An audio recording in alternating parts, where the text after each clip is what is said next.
So far, we've looked at some basic onboarding data and also adjusted our expenses so we have a 90% chance of reaching the end of our trajectory with about $50,000 in the bank.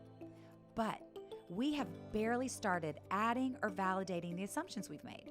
In fact, we don't even know if you're married yet. Let's assume you are married and that your spouse is also an aspiring leader making the same as you, $105,000 per year. Let's take a look at income. First, you'll notice that you have a base income and a Social Security number. We automatically calculated a number that's the average of your age and income level. But, like we said, what about your spouse? Let's add their income here and select Spouse Income. We enter some quick details about your spouse. It added a line under income, but we need to enter the amount. Look how the chart updates in real time and how you are projected to have over $1.2 million at the end of your trajectory. Now, let's look at Social Security and what you can expect to receive once you retire.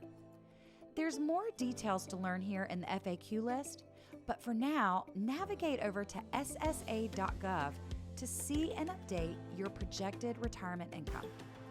Don't forget to do the same for your spouse as well. Finally, let's check our assumptions on the growth rate of your savings. By default, your income is assumed to grow with standard inflation, but your investments are different. Let's look at accounts, assets, and taxes.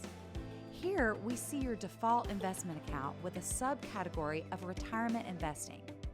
We automatically assume a 4.5% return on your overall mix of investments that shifts to a more conservative number of 2.5% in retirement, as most people move towards bonds and cash near that time. Maybe you are more aggressive in your investments because you have a longer amount of time until you retire. Let's assume you add a full percentage point and see 5.5% over the course of your working career. By shifting up your investment assumptions 1%, you can see your new projected imbalance went from 1.2 to 2.3.5 million.